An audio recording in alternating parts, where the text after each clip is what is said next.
تصویر میں آپ جو سیڑھیاں دیکھ رہے ہیں یہ قوم عاد کی سیڑھیاں ہیں، اور پوری اسٹیٹس کا اندازہ تو درکنار، آپ صرف ایک سٹیپ کی اونچائی کا اندازہ لگائیں کہ اس پر انسان کھڑے ہیں، اور ایک سٹیپ بھی ان کی سروں سے بہت اونچا ہے۔ 40 ہاتھ دراز قد ان کے قد ہوا کرتے تھے۔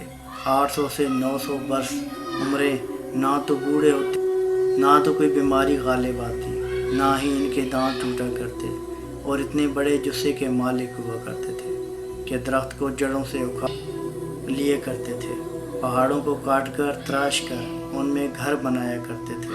لیکن جب غرور و تکبر کرنے لگے، قرآن میں آتا ہے کہ وہ قوم عاد جو کہنے لگی بھلا ہم سے طاقتور کون؟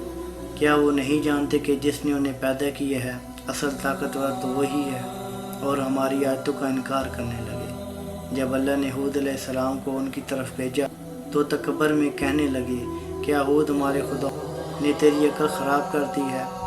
بھلا تیرے کہنے پر اپنے خداؤں کی پرستش چھوڑ دیں، ہم تو بھوکے مر جائیں گے۔